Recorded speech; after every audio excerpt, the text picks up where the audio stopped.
ಕನ್ನಡ ನಾಡು, ಇದು ಕನ್ನಡಿಗರ ನಾಡಿಮಿಡಿತ. ವಾಲ್ಮೀಕಿ ಸಮುದಾಯದ ಹಣವನ್ನು ತಿಂದ ನಾಗೇಂದ್ರರಿಗೆ ಧಿಕ್ಕಾರ ಧಿಕ್ಕಾರ. ಕೊಡಲೇಬೇಕು ಕೊಡಲೇಬೇಕು, ರಾಜೀನಾಮೆ ಕೊಡಲೇಬೇಕು. ಭಾರತೀಯ ಜನತಾ ಪಾರ್ಟಿಯ ರಾಜ್ಯಾಧ್ಯಕ್ಷರಾದಂತಹ ವಿಜೇಂದ್ರ ಅವರ ಕರೆಗೆ ಹೋಗ್ಬಿಟ್ಟು ನಾವು ಇವತ್ತು ಬಳ್ಳಾರಿ ನಗರದಲ್ಲಿ, ಯಾಕಂದ್ರೆ ಬಳ್ಳಾರಿ ಇಂಪಾರ್ಟೆಂಟ್ ಪ್ಲೇಸ್, ವಾಲ್ಮೀಕಿ ಸಮಾಜದ ಒಂದು ಕೊಡುಗೆ ಇದೆ ಇಲ್ಲಿ.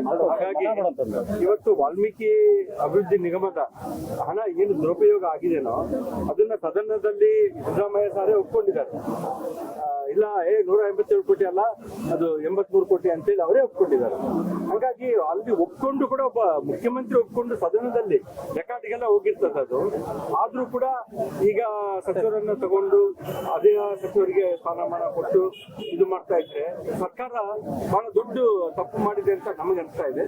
ಹಾಗಾಗಿ ನಮ್ಮ ಈ ಅನಿರ್ದಿಷ್ಟ ಅವಧಿ ಅಹೋರಾತ್ರಿ ಬೇಡಿಕೆ ನಾಗೇಂದ್ರ ಅವರು ರಾಜೀನಾಮೆ ಕೊಡಬೇಕು, ಅಲ್ಲಿವರೆಗೆ ಈ ಹೋರಾಟ ಮುಂದುವರಿಸುತ್ತೆ ಅಂತೇಳಿ ಹೇಳಲಿಕ್ಕೆ ಇಷ್ಟಪಡ್ತೀನಿ.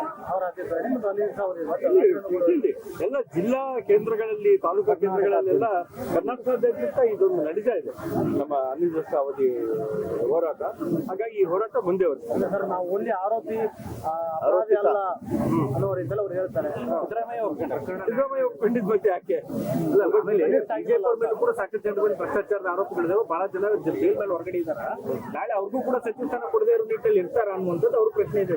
ಅದು ಅದನ್ನ ಮುಂದೆ ಈಗಲ್ಲ ಅದು ಏನು ಇಲ್ಲ, ಅದಲ್ಲ ಒಂದು ತೀರ್ಮಾನ ಮಾಡ್ಬೇಕಾಗ್ತದಲ್ಲ ಸರ್.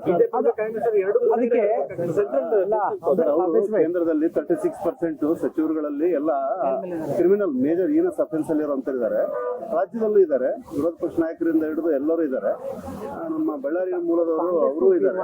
ಅವ್ರಿಗೊಂದು ನ್ಯಾಯ ನಮಗೊಂದು ನ್ಯಾಯ ಅಲ್ಲ ಅದಲ್ಲಿ ಅಂತ ಕೇಳ್ತಾ ಇದ್ದಾರೆ. ಅದು ನಾವು ಒಂದು ಮಾತಾಡ್ತಾ ಇದ್ದೀವಿ. ಈಗ ಪ್ರೆಸೆಂಟ್ ನಾನು ಮಾತಾಡ್ಕೋಬೇಕು, ಸರ್ಕಾರ ಲಾಸ್ಟ್ ಮಾತಾಡಬಾರ್ದು, ಫ್ಯೂಚರ್ ಮಾತಾಡಬಾರ್ದು. ಪ್ರೆಸೆಂಟ್ ವಿಚಾರಕ್ಕೆ ಬಂದ್ರೆ ನಾಗೇಂದ್ರ ಅವರು ಮೊನ್ನೆ ಒಂದು ಮಾತು ಹೇಳಿದ್ರು ಸರ್.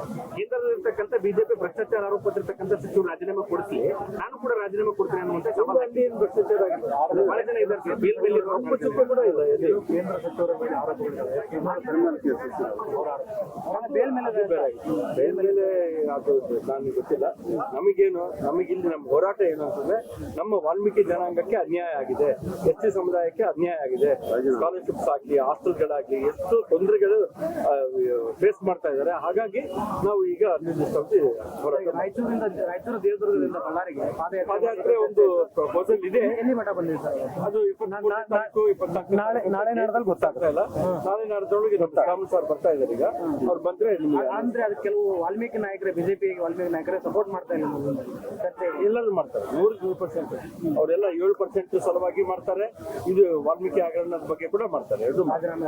ಎಲ್ಲ ಭಾರತೀಯ ಜನತಾ ಪಾರ್ಟಿಯ ನಮ್ಮ ರಾಜ್ಯದ ಅಧ್ಯಕ್ಷರು ಇಡೀ ಕರ್ನಾಟಕದ ಎಲ್ಲಾ ಜಿಲ್ಲಾ ಕೇಂದ್ರಗಳಲ್ಲಿ ಇವತ್ತು ಭಾರತೀಯ ಜನತಾ ಪಾರ್ಟಿ ಕಡೆಯಿಂದ ಈ ಪ್ರತಿಭಟನೆ ಕರೆಯನ್ನು ಕೊಟ್ಟಿದ್ದಾರೆ.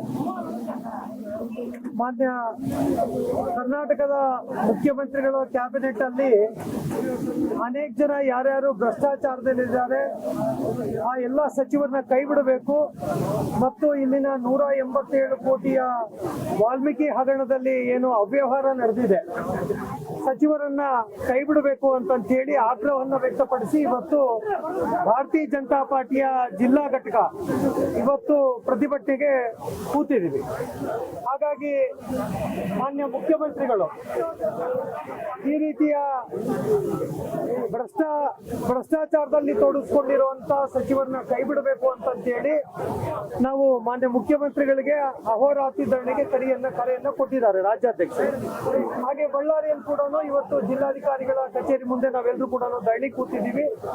ಅವ್ರನ್ನೆಲ್ಲರೂ ಕೂಡ ಕೈ ಬಿಡಬೇಕು ಅಂತ ಹೇಳಿ, ಸಚಿವ ಸ್ಥಾನದಿಂದ ಕೈ ಬಿಡಬೇಕು ಅಂತ ಹೇಳಿ ಆಗ್ರಹವನ್ನು ವ್ಯಕ್ತಪಡಿಸ್ತಾ ಇವತ್ತು ಧರಣಿ ಕೂತಿದ್ದೀವಿ. ಇನ್ನೊಂದು 2-3 ದಿನ ನಂತರ ಏನೇನೋ ಬೆಳವಣಿಗೆಗಳಾಗ್ತವೆ. ರಾಜ್ಯದಲ್ಲಿ ಇವತ್ತು ಅಧಿವೇಶನ ನಡೀತಾ ಇದೆ. ಅಧಿವೇಶನದಲ್ಲಿ ಕೂಡ ಅನೇಕ ನಮ್ಮ ಎಲ್ಲಾ ಶಾಸಕರು ಎಲ್ಲರೂ ಅಧಿವೇಶನದಲ್ಲಿ ಹೋರಾಟಕ್ಕೆ ಕೂತಿದ್ದಾರೆ. ಆ ಹೋರಾಟದಲ್ಲಿ ಇವತ್ತು ಏನೇನು ಪ್ರತಿಕ್ರಿಯೆಗಳಾಗ್ತವೆ. ಇದ್ರ ಪರಿಣಾಮ ಏನಾಗುತ್ತೆ, ಕರ್ನಾಟಕದಲ್ಲಿ ರಾಜಕೀಯ ಒಂದು ಧ್ರುವೀಕರಣ ಆಗೋದಕ್ಕೆ, ಒಂದು ರಾಜಕೀಯ ತಿರುವು ತಗೊಳ್ಳೋದಕ್ಕೆ ಈ ಹೋರಾಟ ನಾಂದಿ ಆಗ್ತದೆ. ಇದು ಅನೇಕ ಬದಲಾವಣೆ ಕೂಡ ಇದು ಅಧಿವೇಶನ ಅಂತೇಳಿ ನಾವು ಯೋಚನೆ ಮಾಡಿದ್ದೀವಿ. ಸದ್ಯದಲ್ಲೇ ನಾಳೆ ನಾಡ್ದಲ್ಲಿ ಕೆಲವು ನಿರ್ಧಾರಗಳು ಆಗೋದಿದ್ದಾವೆ. ಅದಾದ ನಂತರ ಇವತ್ತು ಅನೇಕ ವಿಷಯಗಳು ಕೂಡ ಇವತ್ತು ಪ್ರಸ್ತಾಪ ಆದ್ಮೇಲೆ ನಮ್ಮ ಮುಂದಿನ ನಡೆ ಕೂಡ ಆಗುತ್ತೆ. ಸದ್ಯಕ್ಕೆ ಈಗ ಒಂದು 2-3 ದಿನ ನಾವು ಈ ಪ್ರತಿಭಟನೆಯಲ್ಲಿ ಭಾಗವಹಿಸ್ತೀವಿ. ಸ್ವಾಮಿ, ಅದಾದ್ಮೇಲೆ ಸಹ ಈ ಮಾನ್ಯ ನಾಗೇಂದ್ರ ಅವರನ್ನ ಸಚಿವ, ಈ ರಾಜ್ಯದ ಮುಖ್ಯಮಂತ್ರಿಗಳಂತ ಸನ್ಮಾನ್ಯ ಡಿ ಕೆ ಶಿವಕುಮಾರ್ ಸಾಹೇಬ್ ಹೇಳ್ತಾರೆ ಯಾರ ಮೇಲೆ ಕೇಸ್ ಇಲ್ಲ ಅಂತ. ಸ್ವಾಮಿ, ತಾಕತ್ತು ಧೈರ್ಯ ಎಲ್ಲಿದೆ ಸ್ವಾಮಿ ನಿಮ್ಗೆ? ನಮ್ಮ ತಾಕತ್ತು ಧೈರ್ಯ, ಆ ಧೈರ್ಯ ಇದ್ರೆ ನೀವು ಮೊದಲು ನಮ್ಮೂರಿಲ್ಲ ತಾಕತ್ತು ಇಲ್ಲ. ಹಾಗಾಗಿ ಇದು ಮುಂದುವರಿಯುತ್ತದೆ. ಜೈ ಹಿಂದ್. ಸಮಗ್ರ ಸುದ್ದಿಗಳಿಗಾಗಿ ತಪ್ಪದೆ ನೋಡಿ ಕನ್ನಡ ನಾಡು ವಾಹಿನಿ. ಸಬ್ಸ್ಕ್ರೈಬ್ ಮಾಡಿಕೊಳ್ಳಲು ಕೂಡಲೇ ಪಕ್ಕದಲ್ಲಿ ಕಾಣುವ ಬೆಲ್ ಐಕಾನ್ ಕ್ಲಿಕ್ ಮಾಡಿ ನೋಟಿಫಿಕೇಶನ್ ಪಡೆಯಿರಿ.